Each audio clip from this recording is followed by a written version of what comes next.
हाँ जी, hello and good evening everyone. तो स्वागत है आप सभी लिसनर्स का क्लिनिक ज्ञान असली प्रेजेंट सेहत सही लाभ कई में दिल्ली में स्थित स्मार्ट एंड श्योर रेडियो ज्ञान असली 89.6 एफएम की साझा पहल के तहत इस कार्यक्रम में हम बात करते हैं आपके स्वास्थ्य से जुड़े पहलुओं के बारे में। हम एक स्वस्थ समाज बनाने का निर्माण कर रहे हैं, यानी कि अपना अहम कदम बढ़ा रहे हैं। मैं हूँ आपकी होस्ट दोस्त, आपकी अपनी आरजे मती। मेरे साथ इस वक्त स्टूडियो में मौजूद है हमारे health and medicine expert Rahul Vishwakarma ji. बहुत बहुत धन्यवाद आपको हमें शो में बुलाने के लिए। हर बार की तरह इस बार भी स्वस्थ समाज बनाने की तरफ एक कदम जो आप बढ़ाते हैं उसके साथ कदम से कदम मिलाने के लिए हम फिर आ गए हैं। और अपने लिसनर्स को भी कहना चाहेंगे कि जल्दी से आ जाइए, अपने मोबाइल फ़ोन्स उठा लीजिए, हमें टेक्स्ट मैसेज करिए, कॉल करिए और अपने ढेर सारे सवाल हमसे पूछिए अपने स्वास्थ्य से संबंधित। वो तो पूछेंगे, बट पहले हम पूछेंगे कि आप हैं कैसे। जी, हम बहुत अच्छे हैं, बहुत बहुत धन्यवाद। आप कैसी हैं ये भी हम जानना चाहेंगे। जी, मैं ठीक हूँ, मैं बढ़िया हूँ और फिलहाल के लिए तो गर्मी से बचे हुए हैं। जी हाँ, आप गर्मी से बचे हुए हैं, बच के रहना भी चाहिए और मुझे लगता है पता नहीं मानसून कब आएगा जिससे हमें थोड़ी-सी गर्मी से राहत मिले और हमारे लिसनर्स को भी थोड़ी-सी गर्मियों से राहत मिल सके।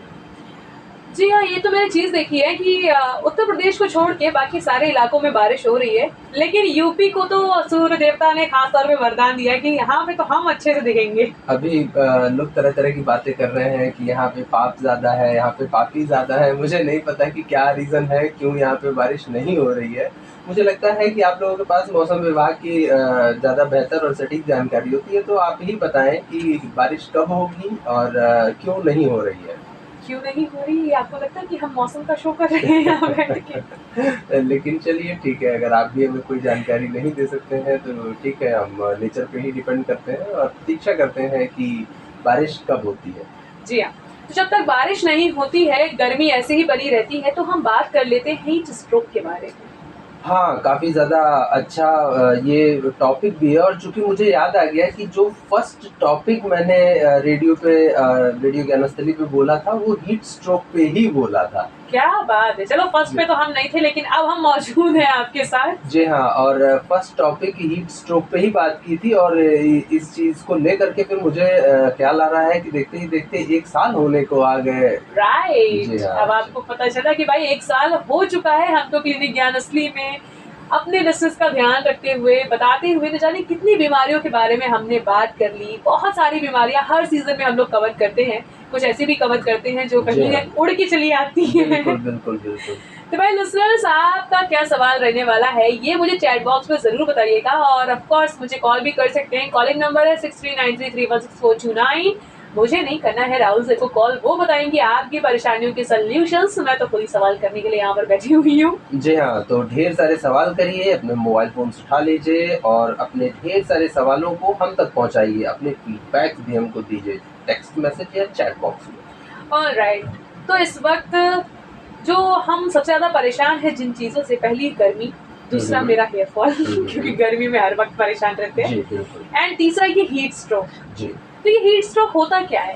देखिए, हीट स्ट्रोक को समझने के लिए सबसे पहले ये समझते हैं कि कभी भी जब हमारा शरीर कभी भी एक्सट्रीम हीट या एक्सट्रीम कोल्ड की कंडीशन में चला जाता है, ऐसे कंडीशन में कई बार क्या होता है कि हमारे शरीर में हमें कुछ झटके आते हैं और उन झटके से अगर इंस्टेंट को विदिन कुछ मिनट्स और कुछ घंटों के अंदर अगर हमें इलाज नहीं मिला, तो पेशेंट की डेथ भी हो जाती है। मतलब आप इसको अगर और सरल भाषा में, ईज़ी लैंग्वेज में समझना चाहें, तो गर्मी के वजह से झटके आकर के या पेशेंट की डेथ हो जाना या बेहोश होकर के गिर जाना, ये कंडीशन कहलाती है हीट स्ट्रोक। ओके, तो हीट स्ट्रोक सिर्फ गर्मियों में होती है, क्या ठंड में नहीं हो सकता क्या? देखिए, ठंडियों में हमें हीट स्ट्रोक नहीं होती है, ठंडियों में हमें कोल्ड स्ट्रोक हो सकता है। अच्छा, हीट स्ट्रोक और कोल्ड स्ट्रोक के सिम्टम्स अलग-अलग होते हैं या सेम-सेम होते हैं? हाँ, देखिए अब चूँकि आप सिम्पटम्स की बात कर रहे हैं, तो सिम्पटम्स थोड़े से डिफ़र कर सकते हैं क्योंकि जो हीट स्ट्रोक हमको होता है उसमें कहीं न कहीं हमारे बॉडी की में जो कंडीशन होती है वो डिहाइड्रेशन से एसोसिएटेड हो सकती है। बट जो ठंडियों में यानी कि बहुत ज़्यादा एक्सट्रीम ठंड की वज़ह से बहुत ही ज़्यादा ठंड लगने की वज़ह से अगर किसी पेशेंट की डेथ होती है, तो वो कंडीशन एसोसिएटेड हो सकती है हाइपोथर्मिया से।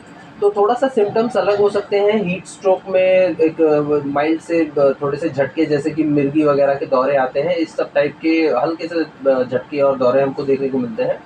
तो इससे पेशेंट की डेथ हो जाती है। और जबकि जो ठंड में, जिसको कोल्ड स्ट्रोक हम लोग कह रहे हैं, वैसे यूजुअली हाइपोथर्मिया हम लोग टर्म यूज़ करते हैं, तो उसमें क्या होता है, एक्सट्रीम ठंड की वजह से, कपकपी की वजह से, और फिर धीरे-धीरे जो है कार्डियक अरेस्ट हो जाता है और पेशेंट की डेथ हो जाती है।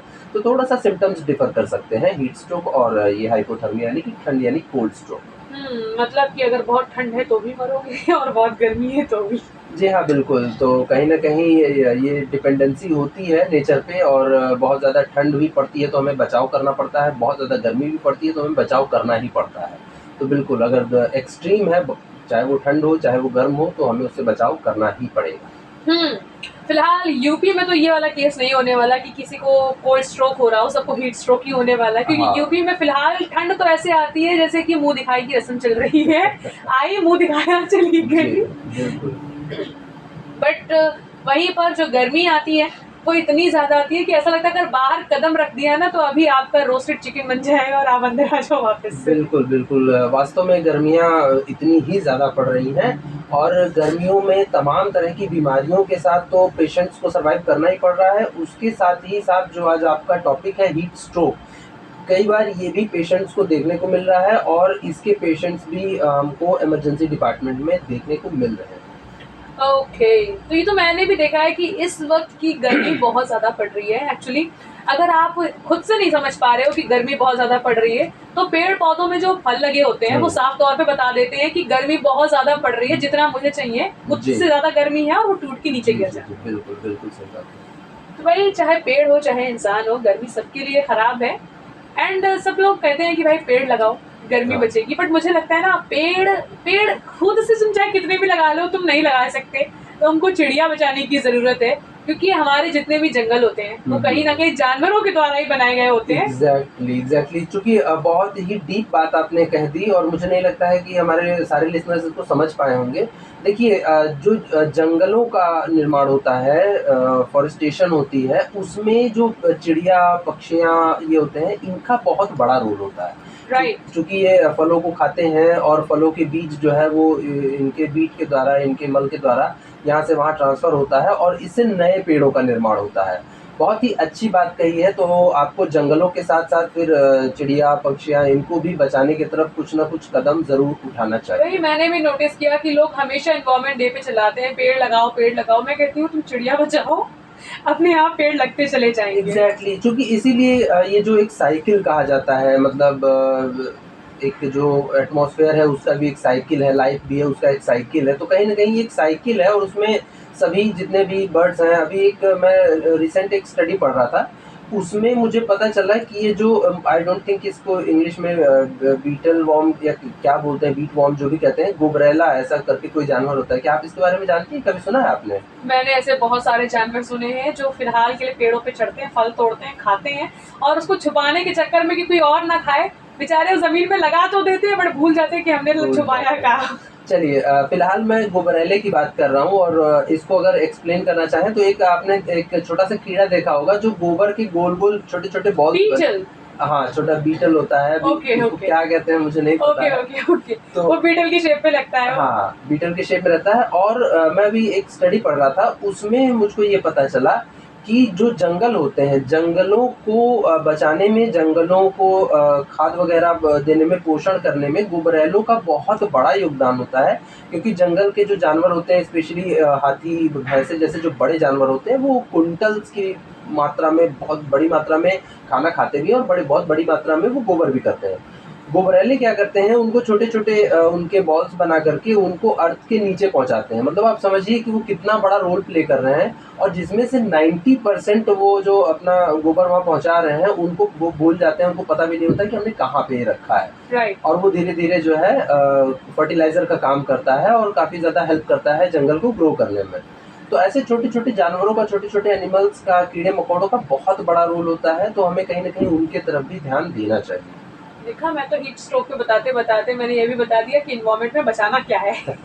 जी हाँ, इसीलिए हम लोग आते हैं, और ना सिर्फ बीमारियों के बारे में, उनसे संबंधित इलाज के बारे में, वातावरण के बारे में, और प्रकृति के बारे में भी कहीं न कहीं हम ढेर सारी बातें कर ही जाते हैं। राइट, क्योंकि मुझे लगता है ना कि गर्मियों में ये चीज समझना बहुत ज्यादा जरूरी है कि ये गर्मियां जो इतनी पड़ रही हैं, लोग कहते हैं पहले नहीं पड़ती थी, पहले ठंड बहुत अच्छी पड़ती थी, तो पहले इंसानों की हरकतें भी कुछ इस तरह से हुआ करती जी, थी। जी, जी, बिल्कुल। तो कहीं न कहीं क्लाइमेट चेंज हो रहा है, ग्लोबल वार्मिंग तो हो ही रही है और अभी पिछली गर्मियों में ये नोटिस किया गया था कि जो ग्लेशियर्स का जो मिनिमम टेम्परेचर है, उसमें लगभग 12 डिग्री की गिरावट देखने को मिली थी। मतलब पहले वो समथिंग ये -47 डिग्री के आसपास रहते थे और फिर ये -35 डिग्री के आसपास हैं। अब चूँकि ये उस टेम्परेचर पे तो हमको बहुत ज़्यादा नहीं लगता है, लेकिन अगर ये धीरे-धीरे ज़ीरो के पास आ जाएँगे तो ये फिर बहुत बड़े क्लाइमेटिक चेंज का कारण बन सकते हैं। राइट। तो चलिए हम हीट स्ट्रोक के बारे में बात करते हैं, क्योंकि जो हमें समझाना था हमने समझा दिया एंड हमारे लिस्टर्स को समझ में भी आ गया होगा जी। कि एक्चुअल में करना क्या है। तो आप खुद को कैसे बचाना है जब तक हमारे पेड़ नहीं लग जाते, जंगल वापस नहीं आ जाते और लोग काटना भी बंद कर देते हैं, तब तक खुद का भी तो ख्याल रखना है। ऐसा तो नहीं है कि हम 24 घंटे सिर्फ एसी के अंदर बिल्कुल, बैठे बिल्कुल, रहेंगे, बाहर भी निकलना है, जी हाँ, काम भी करना है एंड काम नहीं करेंगे तो ऑफकोर्स पूरी लाइफ खराब है। बिल्कुल। तो जब बाहर कोई जाता है इस जून की गर्मी में, जब आपको पता है कि धूप सीधा आपके सर पे पड़ रही है, अगर मैं अचानक से बहुत देर तक बाहर रहती हूँ तो धूप की वजह से मेरे सर में दर्द होना शुरू हो जाता है। ऐसा और भी कई लोगों को होता होगा जी, आई थिंक। बिल्कुल, बिल्कुल। तो अब धूप में भी आ रहे हैं तो खुद को बचाना कैसे, क्योंकि धूप से तो हम बच नहीं सकते। धूप से बचने से। चलिए देखिए, सबसे पहले तो हम ये जानते हैं कि धूप में ऐसी क्या दिक्कतें होती हैं जिसकी वजह से हीट स्ट्रोक या फिर सर दर्द या फिर ऐसी समस्याएँ हमको होने लगती हैं।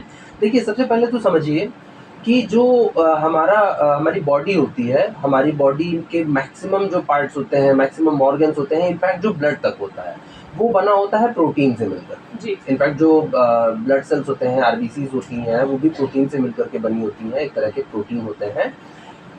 प्रोटीन का एक नेचर होता है कि जब भी आप इसको राइजिंग टेम्परेचर देंगे, इसका तापमान बढ़ाएँगे, मतलब इसको गर्म करेंगे, तो इसके अंदर कोआगुलेशन होगा, मतलब थक्का जम जाएगा। जी। तो कई बार ऐसा भी होता है कि एक्सट्रीम हीट की वजह से जो ब्लड होते हैं, ब्लड में क्लॉटिंग फैक्टर्स बढ़ जाते हैं। क्लॉटिंग फैक्टर्स की वजह से कभी-कभी सीधे कार्डियक स्ट्रोक हो जाता है, मतलब हार्ट वगैरह में स्ट्रोक हो जाता है। कभी-कभी दूसरी वेन्स में, आर्टरीज़ में जो है क्लॉट्स का जमाव हो जाता है, ब्लड का सर्कुलेशन डिफ़र कर जाता है और इसे आगे लीड करके ये समस्याएँ हीट स्ट्रोक में बदल जाती हैं। दूसरी चीज़ जो देखिए ऐसा क्यों होता है कि बहुत ज़्यादा एक्सट्रीम हीट में हमें सर दर्द होने लगता है। सबसे पहले तो देखिए कि जितना ज़्यादा आप हीट में जाएँगे, आपके बॉडी का वाटर बैलेंस उतना ही ज़्यादा कंज़म्पशन स्टार्ट कर देगा, ठीक है?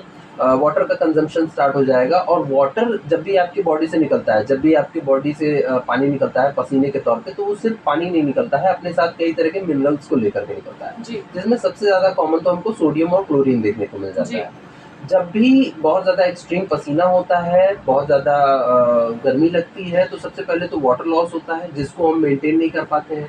दूसरी एक बहुत बड़ी समस्या क्या होती है कि उस एकदम चिलचिलाती धूप में, एकदम एक्सट्रीम धूप में, हमको चाहिए होता है ठंडा बिसलरी का पानी। बिल्कुल चिल्ड वाटर। बिल्कुल चिल्ड वाला मिनरल वाटर। हाँ, वो मतलब जैसे निकालो तो ऐसा पता चलना चाहिए कि इसमें बूंद-बूंद टपक रही है, बूंद-बूंद। बर्फ जम गई तो और अच्छा है। और अच्छा है। देखिए ये थोड़ी देर के लिए आपको रिलैक्स तो दे सकता है, थोड़ी देर के लिए आपको फ्रेश फ़ील करा सकता है, बट ये आपके लिए बहुत ज़्यादा नुकसानदायक होता है। इसका रीज़न ये होता है कि आपके बॉडी का इंटरनल टेम्परेचर काफ़ी ज़्यादा हीट है और आप उसको काफ़ी ज़्यादा कोल्ड टेम्परेचर दे रहे हो, ठीक है? तो ये कई बार जो रेस्पिरेशन वाले पेशेंट्स होते हैं, रेस्पिरेटरी के पेशेंट्स होते हैं, साँस वाले मरीज़ होते हैं और कई बार जो कार्डियक पेशेंट्स होते हैं, उनको तो मतलब सीधा इंस्टेंट पीते हुए ही प्रॉब्लम्स क्रिएट हो जाती हैं। बट जिनको नहीं भी है, उनको भी मतलब ये सारी चीज़ें प्रॉब्लम क्रिएट कर देती हैं। तो मिनरल लॉस की वजह से, वाटर लॉस की वजह से आपको सर में दर्द हो सकता है, आपको चक्कर जैसा आ सकता है, ठीक है? तो ये सारी चीज़ें बहुत कॉमन है। अब जो प्रश्न है कि इससे बचना कैसे है? सबसे पहले तो देखिए एक चीज़ को समझिए कि धूप जो है, आप धूप को रोक नहीं सकते। ठीक है, धूप को तो आप रोक नहीं सकते और सारा दिन आप घर के अंदर नहीं बैठ सकते। जो काम करने वाले लोग हैं, जो बाहर जाने वाले लोग हैं, उनको बाहर जाना ही है, काम करना ही है। ऐसे कंडीशन में आप सबसे पहले तो लाइट कलर के कपड़े पहनें, ठीक है? ओके। हाँ, व्हाइट कलर का हो, मतलब लाइट कलर का हो, क्योंकि ये क्या होता है, इनकी रिफ्लेक्टिव पावर ज़्यादा होती है। जो धूप होती है उसको काफ़ी ज़्यादा मात्रा में ही रिफ्लेक्ट कर देते हैं और टेम्परेचर एब्ज़ॉर्ब करने से बचाते हैं। जितना ज़्यादा आप डार्क कपड़े पहनोगे, आपको उतनी ज़्यादा गर्मी लगेगी। तो सबसे पहली चीज़ तो लाइट कलर के कपड़े पहनें, ठीक है? दूसरा काम आपको ये करना है कि आपका जो सर है, फेस है, इन चीज़ों को आप गमछा, रुमाल या जो भी चीज़ें आप जो भी चीज़ें आप यूज़ कर सकते हैं, उनसे आप ढक करके, मतलब जब भी आप डायरेक्ट सनलाइट के कांटेक्ट में हैं तब आप स्कार्फ, गमछा या इन चीज़ों से ढक कर रखें। इससे एटलीस्ट ये होगा कि डायरेक्ट जो सनलाइट है वो आपकी स्किन पे नहीं पड़ेगी, तो थोड़ा-सा टेम्परेचर मेंटेन करने में आपको हेल्प मिलेगी। पर अच्छा, दूसरी एक बहुत बड़ी चीज़, आप इसको ध्यान से समझिएगा और मैं चाहता हूँ कि मेरे लिसनर्स भी इसको उतने ही ध्यान से समझें। जो मैक्सिमम प्रॉब्लम क्रिएट होती है गर्मी में, एक्सट्रीम गर्मी में, वो होती है डिहाइड्रेशन। ठीक है, अब डिहाइड्रेशन का मतलब समझने की अगर हम कोशिश करें तो हाइड्रेशन का मतलब होता है पानी की पर्याप्त मात्रा शरीर में बनाए रखना, और डिहाइड्रेशन का मतलब होता है पानी की मात्रा धीरे धीरे हमारे शरीर से कम होना। अगर आप एक्सट्रीम गर्मी में हैं, आप ढेर सारा पानी पीजिए, खूब पानी पीजिए, खूब पानी पीजिए, मतलब जितना यूजुअली आपको बताया जाता है कि 8 लीटर पानी की ज़रूरत होती है, आप और 2-3 लीटर एक्स्ट्रा ऐड कर दीजिए। क्योंकि आप जितना ज़्यादा पानी पीते रहेंगे, उतना ज़्यादा आपकी बॉडी हीट से फाइट और सर्वाइव करती रहेगी। क्योंकि हमारे बॉडी के पास अपना एक कूलिंग सिस्टम होता है, पसीना निकलता है और वो हमारे बॉडी के टेम्परेचर को धीरे-धीरे कम करता है हवा लगने से। तो पहली बात तो पानी का कंजम्पशन बहुत ज़्यादा बढ़ा दीजिए। पानी के साथ-साथ एक और जो बहुत समस्या आती है, आपने ये भी नोटिस किया होगा कि गर्मी में लोग बड़ा डल सा फ़ील करते हैं। जब भी वो धूप से आते हैं या इन सब चीज़ों से आते हैं तो बहुत डल सा फ़ील करते हैं, बहुत थका-थका सा ऐसा फ़ील करते हैं। ये होता है बॉडी के मिनरल लॉस की वज़ह से, क्योंकि ओके। पसीना निकलता है, पसीने के साथ-साथ मिनरल्स जो है निकलते हैं, तो इलेक्ट्रोलाइट्स लेते हैं। ठीक है, इलेक्ट्रोलाइट्स को जैसे कॉमन लैंग्वेज में जैसे ओआरएस के नाम से हम लोग जानते हैं, इलेक्ट्रॉल के नाम से जानते हैं, जो दूसरे ग्लूकॉन डी वगैरह हो गए, इन सब में भी आपको भरपूर इलेक्ट्रोलाइट्स मिल जाते हैं। नेचुरल अगर चीज़ों की बात करें तो गन्ने का जूस वगैरह हो गया या कोकोनट वाटर हो गया, ये सारे बहुत अच्छे सोर्सेज होते हैं इलेक्ट्रोलाइट्स के। तो ना सिर्फ पानी लेना है आपको, बल्कि इलेक्ट्रोलाइट से एनरिच्ड पानी लेते रहना है। इनको अगर आप लेते रहेंगे तो आपको जो डलनेस है, आपने देखा होगा कि ग्लूकॉन डी वगैरह का प्रचार जो एडवर्टाइजमेंट आता है उसमें ये दिखाते हैं कि इंस्टेंट एनर्जी लौटा है ऐसा करके। तो बिल्कुल वो सही कहते हैं, गलत नहीं कहते हैं, बशर्ते उसके पीछे का वो जो मैकेनिज्म होता है उसको नहीं एक्सप्लेन करते हैं।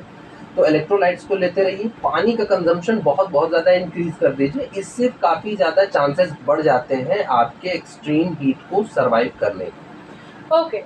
तो मुझे कई सारे डॉक्टर्स या फिर कहें कुछ ऐसे महान आत्माएं मिली हैं जो कहती है कि अगर आप बहुत ज्यादा पानी पीते हो तो आपके बॉडी में सोडियम डिसॉल्व हो जाता है, फिर आपका सेल्स डैमेज हो जाता है, आपका दिमाग की याददाश्त भी कमजोर हो जाती है। ये कितना सच है? देखिए, अब इसके पीछे भी मैं यही जब ये चीज़ें मैं सुनता हूँ तो मैं यही देखता हूँ कि होता क्या है ना, कि लोग बस आधी बात बता देते हैं।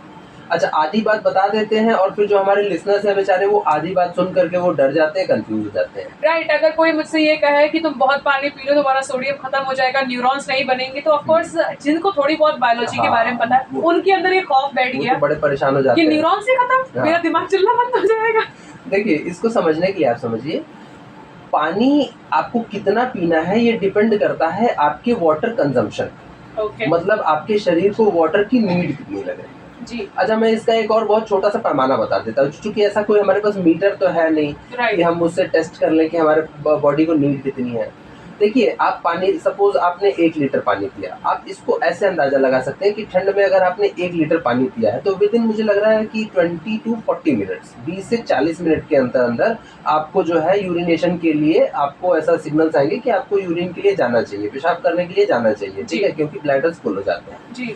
क्यों? क्योंकि उस समय हमारे बॉडी में पानी का ऐसा कोई कंजम्पशन नहीं होता है, पसीना नहीं आता है, ठंडियों की बात कर रहा हूँ। जी। तो हमारी बॉडी उसको कंज्यूम नहीं कर पाती है, तो वो मतलब फाइनली उसको फिल्टर करके वो निकाल देती है। अब ऐसे कंडीशन में तो आपका सोडियम लॉस होना ही होना। ठीक है, अब आते हैं गर्मियों के कंडीशन में। आप देखेंगे, आप 1 लीटर तक पानी, आधा लीटर, 1 लीटर पानी आप सिंगल मतलब थर्स्ट में पी सकते हैं। आपको प्यास लगी, आप आधा 1 लीटर पानी आप पी जाते हैं यूजुअली, और आप ये देखते हैं कि आपको यूरिन के सिम्टम्स भी नहीं आ रहे हैं, मतलब पेशाब करने के लिए, जाने के लिए लक्षण भी नहीं आ रहे हैं, ऐसा लग भी नहीं रहा कि मुझे यूरिन जाने की ज़रूरत है। इस कंडीशन में आपके बॉडी को बहुत ज़्यादा नीड है पानी की, क्योंकि वो सारा पानी कंज्यूम हो जा रहा है। तो ऐसे कंडीशन में ये जो सोडियम डिसॉल्व होने की और सोडियम रिटेंशन की बातें हैं, वो ऐसे कंडीशन पे लागू नहीं होती हैं। ओके। दूसरी बात मैं आपको बताना चाहूँगा जी। कि इसीलिए मैंने आपको कहा है कि सिर्फ पानी नहीं लेना है, पानी के साथ साथ इलेक्ट्रोलाइट्स भी लेते रहना है। जी। क्यों? क्योंकि पानी के पसीने के साथ साथ न सिर्फ पानी निकलता है, बल्कि आपके जो इलेक्ट्रोलाइट्स होते हैं वो भी काफ़ी ज़्यादा लॉस होने लग जाते हैं। तो आपको इलेक्ट्रोलाइट्स को भी रिप्लेस करते रहना है। ठीक है। तो ये बात जो है वो पूरी तरह से सत्य नहीं है, ये सिर्फ आधी बात है। अगर आपकी बॉडी में पानी का कंजम्पशन नहीं है, आप पानी पी रहे हो, आपको टॉयलेट जाना पड़ रहा है, तो मतलब पानी ज़्यादा यूज़ नहीं हो रहा है और ऐसे कंडीशन में आपको बहुत ज़्यादा पानी की नीड नहीं है। ओवर पानी मतलब आप मत पीजिए। बट गर्मी के दिनों में चूँकि आप पानी पी रहे हैं और 1 लीटर, 2 लीटर, 2.5 लीटर, कई बार 4-5 बार पानी पी रहे हैं आप 1-1 लीटर करके, उसके बाद भी आपको यूरिनेट नहीं हो रहा है, पेशाब नहीं लग रहा है, तो ऐसे कंडीशन में ये चीज़ें अप्लाई नहीं होती हैं। बट हाँ, फिर भी आपको इलेक्ट्रोलाइट्स कुछ एडिशनल लेते रहना है, जिससे क्या होता है कि वो आपकी डलनेस और ये सारी चीज़ें जो हैं वो मेंटेन रहती हैं। ओके। तो अब हम एक ऐसी चीज के बारे में बात करते हैं जो फिलहाल के लिए काफी ट्रेंडिंग चल रही है, पानी से ही रिलेटेड, कि उन्होंने कहा कि हर एक बॉडी को अलग अलग पानी की नीड होती है। आप भी कहते हैं, ठीक है। ठीक है। तो हमारी बॉडी हमें खुद सिग्नल देती है कि आपको पानी कितना और कब और कैसे पीना है। यानी कि अगर आप यूरिनेट करने जाते हैं तो आपके जो यूरिन का कलर होता है ये आपको सिग्नल दे देता है कि आपके बॉडी में पानी ज़्यादा है, कम है, आप डिहाइड्रेट हैं या फिर न्यूट्रल हैं। वेरी गुड, बहुत अच्छी बात आपने कही। ठीक है, मैं इसको आगे प्रोसीड करता हूँ कि यूरिनेशन का जो कलर है, यूरिन का जो कलर है, पेशाब का जो रंग है, इससे आप ये मतलब अंदाज़ा लगा सकते हैं कि आपकी कंडीशन क्या है। देखिए, अगर आपका यूरिन का कलर जितना ज़्यादा डार्कर येलो, जितना ज़्यादा वो डार्क येलो है, आप समझ जाइए कि उतनी ज़्यादा आपकी बॉडी डिहाइड्रेटेड है। जी हाँ। जितना कम येलो है, मतलब जितना व्हाइट की तरफ जितना ज़्यादा है, क्योंकि ऐसा नहीं है कि होगा तो एकदम व्हाइट होगा या होगा तो एकदम येलो होगा, ठीक है। तो अगर जितना ज़्यादा डार्कर येलो है, कभी कभी ये ब्राउनिश भी देखने को मिल सकता है, बट अगर फ्रीक्वेंट आपको ब्राउनिश या रेडिश टाइप का अगर यूरिन देखने को मिल रहा है, तो ये सिर्फ डिहाइड्रेशन तो नहीं है, something is wrong with that. Infection हो सकता है, यूटीआई हो सकता है, आरबीसी के रेड ब्लड सेल्स हो सकते हैं, किधर उधर रप्चर हो सकता है, डैमेज हो सकता है, ये सारी चीज़ें हो सकती हैं।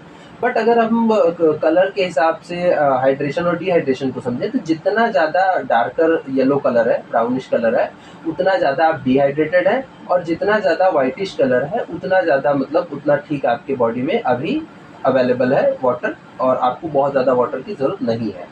खैर, गर्मियों के सीज़न में यूजुअली आप देखेंगे कि ज़्यादातर थोड़ा सा येलोइश तो रहता ही है यूरिन, क्योंकि पानी का कंजम्पशन बहुत ज़्यादा हो जाता है। और दूसरी सबसे बड़ी चीज़ क्या होती है कि गर्मियों में पानी की ज़रूरत इसलिए ज़्यादा बढ़ जाती है क्योंकि आपकी किडनीज़ को प्रॉपर वाटर नहीं मिल पाता है फ़िल्टर करने के लिए, क्योंकि आपके बॉडी के जो भी मेटाबॉलिक वेस्ट है, ठीक है, जो भी अपाच्य तत्व हैं जो ठीक से पच नहीं पाए हैं, जो भी आपकी बॉडी में रिजेक्टेड चीज़ें हैं, मटेरियल्स हैं, उनको रिजेक्ट करने के लिए किडनी को चाहिए होता है पानी, क्योंकि पानी के साथ ही वो उनको फ़िल्टर करके हमारे बॉडी से बाहर निकालती है। तो अगर आपका यूरिन का कलर येलो है, येलोइश है, डार्कर है, ब्राउनिश है, तो आपको थोड़ा ध्यान देना चाहिए कि आप काफ़ी ज़्यादा डिहाइड्रेटेड है, पानी की बहुत ज़्यादा ज़रूरत है, और किडनीज़ आपकी जो है चीख-चीख के कह रही हैं कि थोड़ा-सा और पानी हमको चाहिए। तो ऐसे कंडीशन में आप कलर से थोड़ा अंदाज़ा लगा सकते हैं। जी हाँ, जिस तरह गब्बर चिल्ला रहा था कि ये हाथ मुझे दे दे ठाकुर, वैसे किडनी चिल्ला रही है कि एक गिलास पानी मुझे दे दो।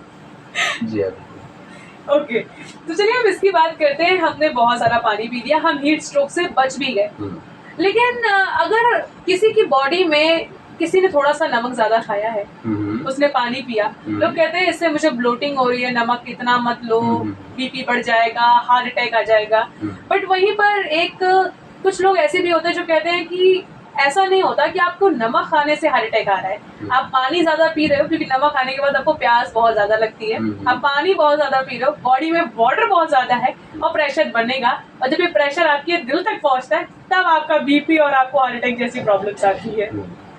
चलिए, इसको मैं आज क्लियर करता हूँ। बहुत ही अच्छा टॉपिक आपने उठा दिया है। देखिए, जो हमारा हार्ट होता है वो कुछ तरह के सिग्नल्स पे चलता है, जिसमें कुछ तरह के जो ब्रेन से सिग्नल्स आते हैं, और उन सिग्नल्स को ट्रांसमिट करने के लिए हमको इलेक्ट्रोलाइट्स चाहिए होते हैं। अगर हम इस वर्ड को डिकोड करना चाहें, इलेक्ट्रोलाइट्स, ठीक है, तो इसमें एक वर्ड आता है इलेक्ट्रो, जो कि इलेक्ट्रिसिटी से मिल करके बना हुआ है। तो अब क्वेश्चन ये आता है कि हमारे बॉडी में इलेक्ट्रिसिटी क्या कर रही है। देखिए, वो दिमाग की बत्ती जला रही है। दिमाग की काफ़ी अच्छी बात कही आपने, दिमाग की बत्ती जला रही है, तो हम भी अपने लिसनर्स के दिमाग की बत्ती जलाने की कोशिश करते हैं। देखिए, जो सोडियम होता है, ठीक है, जो कि नमक में जिसकी भर-भर के मात्रा पाई जाती है, सोडियम ऐसा नहीं है कि हमारे बॉडी के लिए खराब ही है, वो बहुत ज़्यादा ज़रूरी भी है। ठीक है, क्योंकि सोडियम ही वो मतलब सोडियम, कुछ तरह के क्लोरीन, फॉस्फेट और कुछ तरह के पोटेशियम्स होते हैं। यही वो एलिमेंट्स होते हैं, यही वो मिनरल्स होते हैं जो उस इलेक्ट्रो सिग्नल्स को ट्रांसमिट करते हैं। बट हमारे जो इंटरनेट का ज़माना है उसने 2 चीज़ों को ज़हर बता रखा है, पहला हाँ। नमक, दूसरा चीनी। जी, बिल्कुल। तो ऐसा नहीं है कि सोडियम हमारे बॉडी के लिए ज़हर ही है, सोडियम हमारे बॉडी के लिए बहुत ज़्यादा नेसेसरी भी है। लेकिन चूँकि होता क्या है कि सोडियम हमको बहुत सी चीज़ों में मिल जाता है, जो कॉमन सॉल्ट हम लोग घर में खाते हैं, खाना खाते हैं, उससे मतलब हमको सफिशिएंट सोडियम मिल जाता है। अब होता क्या है कि जितना ज़्यादा सोडियम होगा हमारे बॉडी में, उतना ज़्यादा जो हमारे जो हार्ट होता है, हार्ट में सोडियम पोटेशियम चैनल्स होते हैं, जी। ठीक है? वो सोडियम और पोटेशियम के अगेंस्ट बहुत ज़्यादा सेंसिटिव होते हैं। मतलब इसको ऐसे समझिए कि अगर आप उसको सोडियम देते हैं, तो उसकी बीट बढ़ जाएगी। जी। क्योंकि उसका मैकेनिज़्म ही यही है कि उसको बीट करने के लिए ये इलेक्ट्रोलाइट्स चाहिए होते हैं, सोडियम हो गया, पोटेशियम हो गया, ये सारी चाहिए मिलते हैं। ठीक है? तो होता क्या है कि यूजुअली जब वो सोडियम होता है हमारे बॉडी में, तो वो सिग्नल्स हमारे हार्ट को जाते हैं बीट करने के लिए। जब इसकी मात्रा बढ़ जाती है, तो फिर वो ज़्यादा तेज़ बीट करने लगता है और प्रेशर भी बढ़ जाता है। और इसीलिए कुछ तरह की जो एंटी हाइपरटेंसिव मेडिसिन्स होती हैं, मतलब बीपी की जो दवाइयाँ होती हैं, वो भी इसी कैटेगराइज़ की गई है। जैसे एक जो कॉमन दवा होती है एम्लोवास 80 और एम्लोकाइंड 80, इन सब के नाम से हम लोग जानते हैं। वो सारी उनमें जो कैटेगरीज़ होती है, उसमें सोडियम चैनल ब्लॉकर्स और पोटेशियम चैनल ब्लॉकर्स होती है। सोडियम चैनल ब्लॉकर्स जो होती हैं, वो क्या करती हैं कि जो सोडियम के प्रति मतलब सेंसिटिव होती हैं, उनको ब्लॉक कर देता है। मतलब कितना भी सोडियम आएगा, उनको इससे ज़्यादा फ़र्क नहीं पड़ेगा कि हाँ, ज़्यादा सोडियम है तो प्रेशर बढ़ाना है। तो सोडियम नेसेसरी भी है, बट हाँ, ये बहुत ही मतलब 19-21 का मामला होता है कि जैसे बढ़ेगा वैसे कॉम्प्लिकेशन कर देगा। सोडियम कभी भी, नमक ऐसा नहीं है कि एक बार खाने से आपको दिक्कत होगी। ये जब आप लॉन्ग टर्म तक खाते हैं, जैसे सपोज़ अभी आप 1 चम्मच नमक पानी में घोल के पी लेंगे, आपको प्यास लगी क्योंकि आपकी बॉडी को, किडनी को पता चल जाएगा कि मिनरल्स बहुत ज़्यादा हैं, इनको एक्सक्रीट करना है, बॉडी से निकालना है। प्यास लगेगी, आप ढेर सारा पानी पिएँगे और फ़िल्टर होकर के वो निकल जाएगा। अब ध्यान से समझिए कि जैसे कोई यंग लड़का है या लड़की है, ठीक है, 20-22 साल का, किसी तरह की कार्डियक हिस्ट्री नहीं रही है, फिट है, ठीक है, सब कुछ। वो अगर नमक ले लेता है, उसके बाद फिर वो 2 ग्लास पानी पी लेता है, फिर प्रेशर भी बढ़ जाता है, तो देखिए उससे हार्ट अटैक नहीं आना है, ठीक है? हार्ट अटैक कब आता है? जब आप बहुत लॉन्ग टर्म तक जो है ज़्यादा नमक का सेवन कर रहे हैं, मिर्चा, मसाला या तीखी चीज़ों का सेवन कर रहे हैं, ये बहुत लंबे समय के लिए होता है। 1 दिन के लिए नहीं होता है। आप 1 चम्मच नमक पीजिए, उसके बाद 2 गिलास पानी पीजिए, धीरे-धीरे वो निकल जाएगा आपकी बॉडी से। पसीना हो सकता है थोड़ा ज़्यादा हो सकता है थोड़ा-सा बॉडी में कुछ ऐसे सिम्पटम्स आपको आएँ, बट इससे हार्ट अटैक नहीं होना है। तो ये सारी चीज़ें बहुत लॉन्ग टर्म के लिए होती हैं। सोडियम बहुत ज़्यादा बुरा नहीं है, ज़रूरी है आपकी बॉडी के लिए। दूसरी एक चीज़, अगर आपकी बॉडी में सोडियम और क्लोरीन ये सारी चीज़ें नहीं जाएँगी, तो आपको प्यास बहुत कम लगेगी। आप पानी नहीं पिएँगे। ये मैंने देखा है, जिस दिन मैं खाना नहीं खाती हूँ, उस दिन मुझे प्यास ही नहीं लग रही होती जी है। हाँ, तो ये बहुत ज़्यादा नेसेसरी भी है, बट हाँ, वही है कि एक नपी-तुली मात्रा में लेना है, ज़्यादा नहीं लेना है, कम लेना है, क्योंकि कम होने से आपको दिक्कत नहीं होती है, दिक्कत आपको ज़्यादा होने से होती है। तो लिहाज़ा इन चीज़ों का ध्यान रखें, इतना भी ज़्यादा खराब नहीं है सोडियम, और उसके बाद पानी पीने से प्रेशर बढ़ जाएगा, प्रेशर बढ़ने के बाद फिर पेशेंट की डेथ हो जाएगी, इतना ज़्यादा लोड लेने की ज़रूरत नहीं है, ठीक है? वो ये कंडीशन अप्लाई होती है उन लोगों पे जो ऑलरेडी हाइपरटेंसिव हैं, पहले से बीपी की दवाइयाँ खा रहे हैं, उनकी एज 30-40 या 50 के ऊपर है। इन लोगों को इतना ज़्यादा उसमें टेंशन लेने की ज़रूरत है, या इतना ज़्यादा उस पे चिंता करने की ज़रूरत है कि आप नमक खाएँगे, उसके बाद पानी पिएँगे, प्रेशर बढ़ेगा और आपको हार्ट अटैक आएगा। ओके, तो बहरहाल मुझे लगता है एक छोटा-सा म्यूज़िकल वाला ब्रेक लेना चाहिए, फिर उस पार आते हैं और पूछते हैं आपसे कि हीट स्ट्रोक के ट्रीटमेंट क्या है? और अगर किसी को हीट स्ट्रोक आता है, हॉस्पिटल आस-पास नहीं है, तो वहाँ पर हमें क्या अप्रोच करना चाहिए? जी हाँ, बिल्कुल, हम आपके म्यूज़िकल वाले ब्रेक के बाद इसको बताते हैं कि आप इससे बचने के लिए क्या-क्या कर सकते हैं। राइट, तो लेते हैं एक छोटा-सा म्यूज़िकल वाला ब्रेक, इस ब्रेक के उस पार आते हैं, करते हैं आपसे फिर से ढेरों सारी बातें, तब तक के लिए आप अपने फ़ोन्स को उठाइए, कॉल कीजिए 6393316429 पर और अपने सवाल पूछिए राहुल जी से। आप यहाँ ही बैठे हैं। जी हाँ, हम यहाँ बैठे हैं आपके सवालों के जवाब देने के लिए। मिलते हैं आपसे एक छोटे से ब्रेक के बाद। हाँ जी, एक बार वापस से स्वागत है आप सभी का आपके अपने शो क्लिनिक ज्ञान असली प्रेजेंट सेहत सही इलाज कई में। मैं हूँ आपकी होस्ट एंड दोस्त, आपकी अपनी आरजे उन्नति, और मेरे साथ स्टूडियो में मौजूद हैं हमारे medicine and health expert mister Rahul Vishwakarma ji. जी हाँ, और मौजूद होने के साथ-साथ आज हम चर्चा कर रहे हैं हीट स्ट्रोक पे। और हमने पानी पे बहुत लंबी चौड़ी चर्चा की है आज। जी हाँ, पानी पे हमने काफ़ी लंबी चौड़ी चर्चा की है, पानी से जुड़े कई सारे पहलुओं पे बात भी की। राइट। वैसे हम कहते हैं कि हमारी पृथ्वी पर इतना पानी है हुँ, और लोग कहते हैं कि फिर भी कहते हो वेस्ट कर रहे हो, वेस्ट कर रहे हो। हुँ। है ना? बट वो पानी जो हमारी पृथ्वी पर इतना ज़्यादा मौजूद है, उसको पीने के काबिल तो नहीं है ना वो। जी हाँ, वो पीने के योग्य नहीं है, ड्रिंकिंग वाटर नहीं है। जी, तो आप जो वेस्ट करते हैं, भले ही वो आप पी नहीं सकते बिना फ़िल्टर किए, लेकिन वो पीने वाला ही होता जी है। हाँ, बिल्कुल वो पीने वाला पानी ही होता है और आपको अगर ऐसा लगता है कि नल से जो पानी आ रहा है या टोटियों में जो पानी आ रहा है वो वाटर नहीं है, सिर्फ़ पीने का पानी आपके फ़िल्टर का पानी है, तो ऐसा नहीं है क्योंकि आपका फ़िल्टर भी ओशियन के पानी को ज़्यादा देर तक फ़िल्टर नहीं कर सकता। मुझे लगता है कि वो 8-10 लीटर पानी ही फ़िल्टर करने में आपका फ़िल्टर ख़राब हो जाएगा। तो जो पानी आप वेस्ट करते हैं या जो आपके पास आस-पास पानी आपको दिखता है, नदियों का पानी, ग्राउंड वाटर जो नलों से निकलता है या टोटियों से निकलता है, यही वो पानी है जिसको हम कहते हैं कि ये पीने योग्य पानी है या अच्छा पानी है, मीठा पानी है। इसको बर्बाद ना करें, पानी को बचाएँ, जल को संरक्षित करें ताकि आने वाले भविष्य में, आने वाली पीढ़ियों के लिए आप कुछ छोड़ कर के जाएँ। जी, तो हम हीट स्ट्रोक पर आते हैं जी हाँ। और मुझे आप ये बताइए कि अगर मेरे सामने किसी को मैं रोड पर जा रही हूँ आराम से अपने गाने सुनते हुए, हालाँकि दुनिया में खोए रहते हैं हम, जी। और अचानक से मेरे सामने कोई बंदा बेहोश हो जाए, उसे झटके आए, वो गिर पड़े, पता चले कि इसको हीट स्ट्रोक है। हुँ। तो सबसे पहले मैं उसको पहचानूँगी कैसे कि इसको हीट स्ट्रोक ही हुआ है कि हार्ट अटैक हुआ है या फिर कुछ और हुआ है? क्योंकि बेहोश होना, गिरना और वो एक सिचुएशन ऐसी बन गई कि जहाँ हुँ। पर इंसान को कुछ पल के लिए कुछ समझ नहीं आया। ऑलराइट। देखिए, चूँकि किसी पेशेंट का गिरना, बेहोश होना या ये चीज़ें जो हैं, ये इसमें क कई सारे लक्षण जो है वो सेम होते हैं। जैसे जो जो सबका जो मतलब फाइनल स्टेज होता है, वो यही होता है कि वो पेशेंट बेहोश हो जाएगा। अब उसमें आप कैसे पहचानें कि ये हार्ट अटैक है या क्या है? सबसे पहले तो आप इसको समझिए कि अगर वो हीट स्ट्रोक होगा, तो बहुत ज़्यादा एक्सेसिव स्वेटिंग हो रही होगी हुँ, उसको। तो ये तो हार्ट अटैक में भी होता है। नहीं, हार्ट अटैक की स्वेटिंग और हीट स्ट्रोक की स्वेटिंग में आपको मतलब एक मेजर डिफरेंस देखने को मिलेगा। मतलब जब भी हीट स्ट्रोक का कोई केस आपको देखने को मिलेगा, तो उसके कपड़े एकदम भीगे हुए मिलेंगे। चेहरे पर, गर्दन के आसपास, हाथों पर जितने भी मतलब एरियाज़ ओपन होते हैं, एक्सपोज़्ड होते हैं, उन पे आपको मतलब ऐसा दिखेगा कि जैसे पानी अलग से डाला गया है। जी। इतना ज़्यादा आपको पानी देखने को मिलेगा।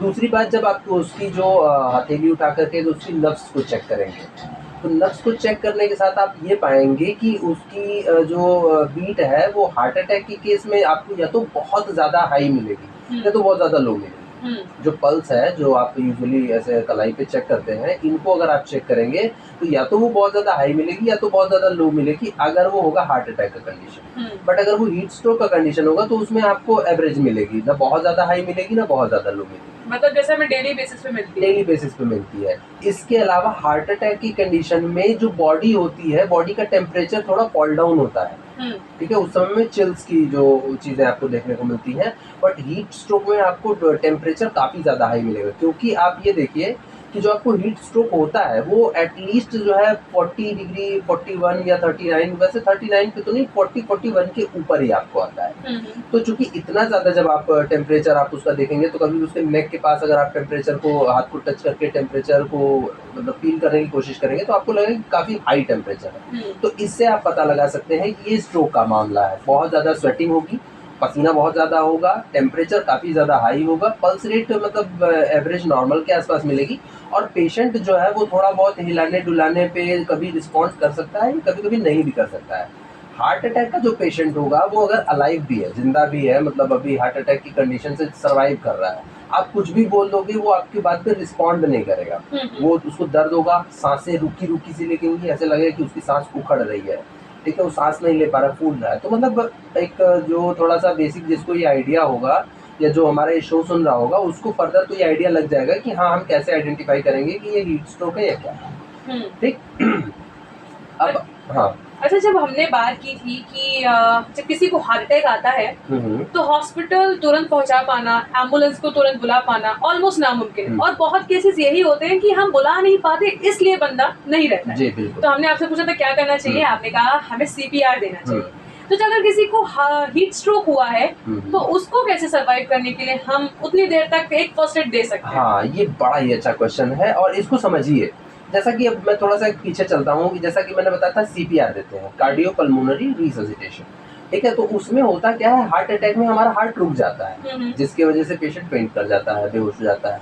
तो उसमें सीपीआर में हम करते क्या है, उसके हार्ट को मैनुअली पंप कराते हैं ताकि एटलीस्ट जो हमारा ब्रेन है, क्योंकि ब्रेन को तो ऑक्सीजन चाहिए ही चाहिए, तो हम क्या करते हैं हार्ट को मतलब मैनुअली कंप्रेस करके ऑक्सीजन ब्लड का सर्कुलेशन चलाते हैं, मैनुअली उसको पंप कराते हैं। और इसके साथ साथ हर लगभग 15 से 20 कंप्रेशन के बाद एक माउथ टू माउथ मतलब मुंह से उसके मुंह में फूंक करके हमें हवा भी देनी होती है, ठीक है, ताकि ऑक्सीजन का लेवल भी एटलीस्ट मेंटेन ना रहे तो पहुंचता रहे, ठीक। तो इसी तरह से आप समझिए कि उसमें हार्ट बंद हो गया तो हमने हार्ट को चलाने की कोशिश की। इस कंडीशन में होता क्या है कि बॉडी ओवरहीट होने की वजह से हाइपरथर्मिया मतलब जो हाइपर टेम्परेचर है उसकी वजह से जो है पेशेंट फेंट हुआ है, बेहोश हुआ है, तो हमें उसको टेम्परेचर को कूल डाउन करना है। मतलब देखिए इतना भी टफ नहीं होता है ये फील्ड, ठीक है, थोड़ा सा अगर ट्रेनिंग, थोड़ा सा एक्सपीरियंस और थोड़ी सी नॉलेज हो तो इंसान बहुत कुछ कर सकता है। राइट। तो हमें करना यही होता है कि जो सिम्टम्स आ रहे हैं उस सिम्टम्स को हमें रिकवर करना होता है। फीवर आ रहा है तो जैसे हम फीवर की दवा देते हैं, पेन हो रहा है तो पेन की दवा देते हैं, उसी तरह जब हीट स्ट्रोक का मामला होता है तो ये हाई टेम्परेचर, राइजिंग टेम्परेचर की वजह से पेशेंट बेहोश हुआ होता है। तो हमें क्या करना है, सबसे पहले तो उसको किसी ऐसी जगह पे ले जाना है जहाँ पे थोड़ा ठंडा हो, थोड़ा छाया वगैरह हो, ठीक है, थोड़ा हवा वगैरह, आसपास फैन चल रहा हो। हाँ, फैन चल रहा हो। अब जरूरी नहीं कि आपको ऐसा कुछ मिल ही जाए कि जहाँ पे फैन चल रहा है आसपास, लेकिन आपका जो अल्टीमेट टारगेट है वो है उसकी बॉडी के टेम्परेचर को ठंडा करना। तो ऐसे कंडीशन में आप क्या कर सकते हैं, उसके ऊपर पानी डाल सकते हैं, ठीक है, पानी थोड़ा फेस बचा करके डालिए, क्योंकि ऐसे में क्या होता है कि जो वाटर इनहेल कर जाते हैं, लंग्स में चला जाता है, तो फिर उसकी वजह से दूसरी कॉम्प्लिकेशन मतलब नाक में मुंह में न जाने पाए।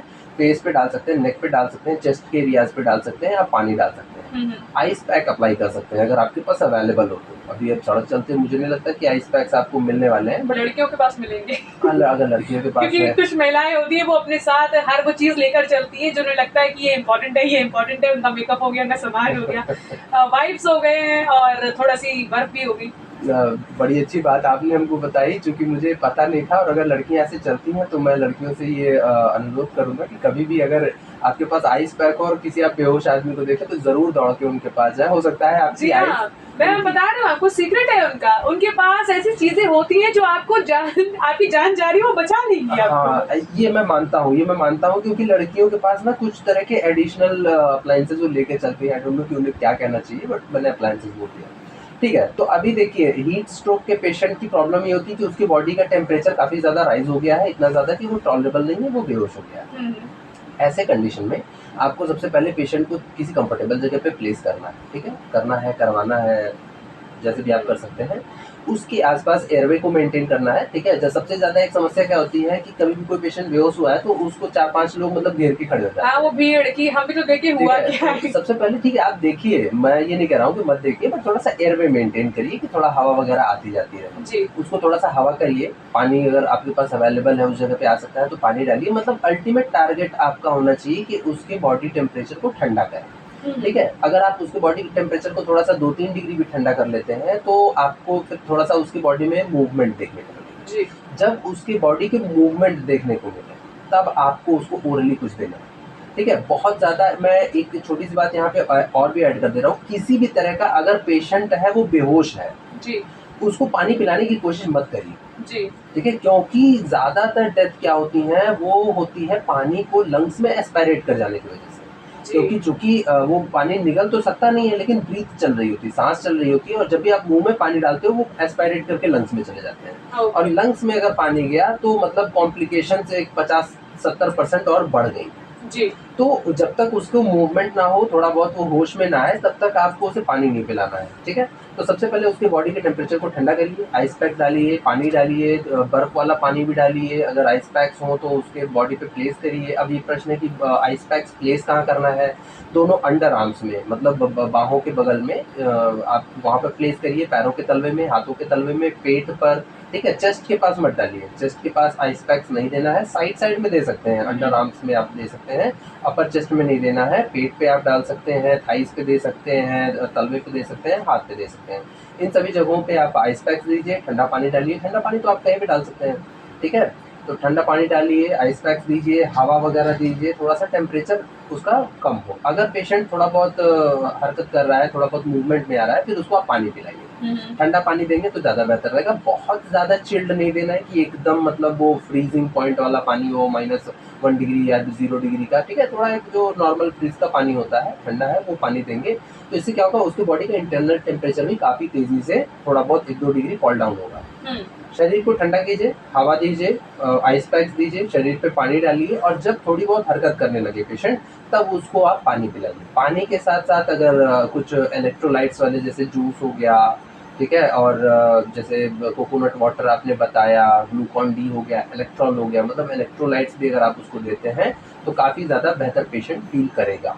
तो ये होता है फर्स्ट एड जो आप किसी भी हीट स्ट्रोक वाले पेशेंट को दे सकते हैं और मुझे लगता है लाइफ सेविंग परफॉर्मेंस आप उसके लिए ये कर सकते हैं। राइट। इसीलिए मैं ऐसे सवाल पूछा करती हूँ क्योंकि कुछ हादसे ऐसे हो जाते हैं जिस वक्त हमें समझ नहीं आता और वहाँ पे भीड़ इतनी मौजूद होती है, बट किसी का दिमाग इस लेवल पे नहीं हाँ। जा रहा होता, पैनिक मोड चल रहा है, जी। सब देख रहे हैं कि हुआ क्या है, उसको घेर के खड़े हैं। यहाँ तक कि कई लोग तो ऐसे होते हैं, वीडियोस तो बन रही है पर हाँ। एम्बुलेंस को कॉल नहीं गया अभी बिल्कुल, तक। बिल्कुल, बिल्कुल। तो मतलब ये बेवकूफ़ी भी कई लोग कर जाते कर हैं। ही जाते हैं और इसके साथ-साथ ये सारी चीज़ें फर्स्ट एड जो आप दे रहे हैं, इसको देने के साथ-साथ आप इमीडिएटली जो है मेडिकल हेल्पलाइन पे कॉल भी कर दीजिए ताकि जितनी देर आप पेशेंट को थोड़ा सपोर्ट दे रहे हैं, उतनी देर में मेडिकल हेल्पलाइन वहाँ तक अराइव हो जाए। ठीक है? तो ये चीज़ें जो हैं वो फर्स्ट एड आप दे सकते हैं और साथ ही साथ मेडिकल हेल्पलाइन को भी कॉल कर देना उचित रहता है। और मैं आपसे यहाँ पे जितने भी फर्स्ट एड सुन के जाती हूँ ना, मुझे अगर मैंने 1 साल पहले भी सुना होगा तो अभी तक मुझे याद है। अगर कोई बाय चांस दिखता है तो क्या करना है? एक बहुत मतलब एक ऐसी चीज़ है कि मेमोरी बहुत अच्छी है, अगर किसी से सुना हुआ है तो वो मुझे पक्का याद रहेगा, भले ही मैं पढ़ा हुआ भूल जाऊँ। और काफ़ी ज़्यादा मैं ये भी देखता हूँ कि काफ़ी ज़्यादा क्यूरियस क्वेश्चंस आप पूछती हैं। मुझे लगता है कि ऐसे-ऐसे क्वेश्चंस जो बहुत ही बेहतर, शायद अगर मुझे खुद से बताना हो, तो मेरे माइंड में इतनी चीज़ें मुझे ध्यान नहीं रहेंगी बताने के लिए, लेकिन जब सामने से क्वेश्चंस आप पूछते हैं, तो काफ़ी ज़्यादा ईज़ी हो जाता है मेरे लिए उन चीज़ों को एक्सप्लेन करना और उसके जो है टेक्निक्स आपको एक्सप्लेन करना। ऑलराइट, तो हीट स्ट्रोक हुआ है तो आपको ठंडा पानी देना है, किसी को हार्ट अटैक हुआ है तो आपको सीपीआर देना है और दोनों केसेस में पैनिक बिल्कुल भी नहीं होना है। जी। एम्बुलेंस को कॉल ज़रूर करना है। जी, एम्बुलेंस को कॉल ज़रूर करना है ताकि इसमें होता क्या है कि आप अगर 10, 15, 20 मिनट भी अगर पेशेंट को सर्वाइव कर ले गए, तो इतना टाइम काफ़ी होता है मेडिकल हेल्प को अराइव करने के लिए और यही वो 15-20 मिनट उसके लिए लाइफ सेविंग बन सकते हैं। राइट, एक बार मैं इधर चौक में जा रही थी एंड वहाँ पर एक घड़ी वाली दुकान है समोसे के बगल में। उनको हार्ट अटैक आया, भीड़ तो बहुत है क्योंकि जैसे ही मैं वहाँ पर पहुंची, वहाँ पर भीड़ देखी तो ऑटो वाले ने पूछा कि एक्चुअली यहाँ पे क्या हुआ है, तो लोगों ने जवाब दिया कि यहाँ पे एक बंदा था, उसको हार्ट अटैक आ गया और उसकी ऑन द स्पॉट डेथ हो गई।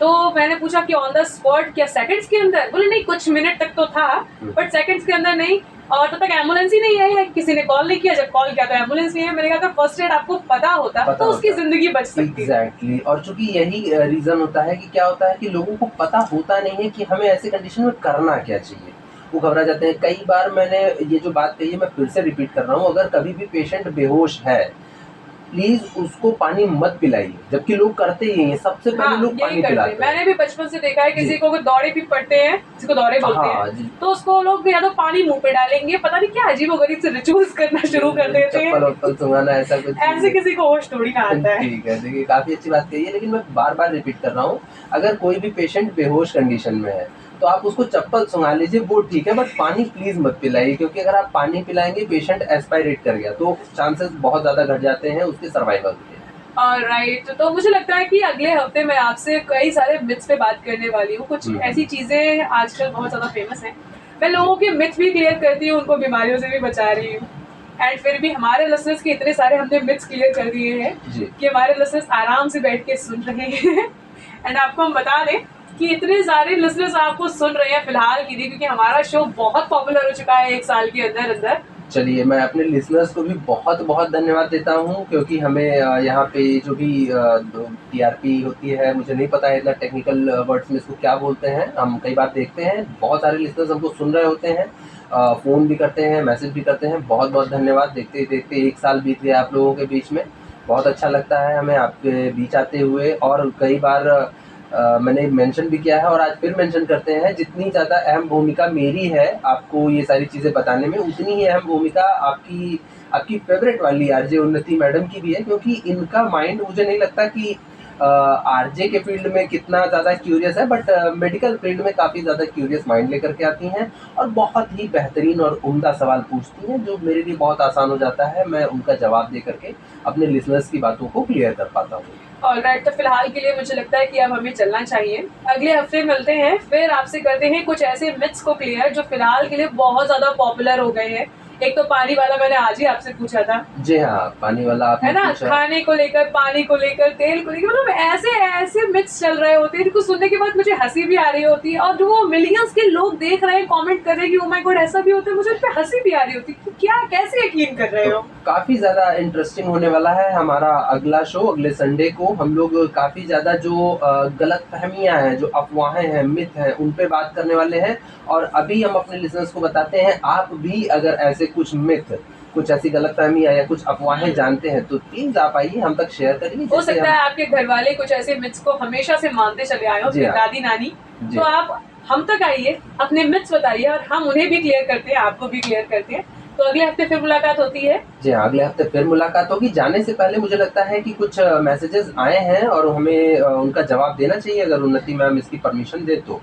मैसेजेस जवाब के नहीं, आपकी तारीफों के आए हैं कि आज आपने बहुत अच्छी बात बताई है। अच्छा, और इसीलिए उन्नति मैम ने इसका एक भी बार ज़िक्र नहीं किया कि मैसेजेस आ रहे हैं, और चुपचाप इन्होंने जो है शो को शट डाउन करने का प्लान बना लिया। हाँ हाँ, ऐसा नहीं था भाई। शिद्दत जी लिख रहे थे कि good evening RJ and Rahul sir, आप लोगों ने बहुत अच्छी बातें बताई हैं। जी, बहुत-बहुत धन्यवाद देते हैं शिद्दत जी को, और बहुत-बहुत स्वागत करते हैं आपको हमारे शो में, और ऐसे ही आते रहिए। अगले संडे ज़रूर आइएगा ढेर सारे मिथ्स को लेकर के। बिल्कुल। ये सारे लिसनर्स मेरे अगले संडे मौजूद रहिएगा, यही 4 से 5 आपके अपने वाले स्टूडियो में मैं मौजूद रहूंगी, मेरे साथ राहुल जी मौजूद रहेंगे और हम बात करेंगे मिथ्स के ऊपर। एंड तब तक के लिए आप रखिए अपना ख्याल, गर्मी से बचिए, खूब पानी पीजिए, अपनों का भी ख्याल रखिए, और बाहर अगर आपको कोई ऐसा दिख जाता है जिसे हीट स्ट्रोक या फिर हार्ट अटैक आ रहा है, तो उसको फर्स्ट एड देना ना भूलें। जी हाँ।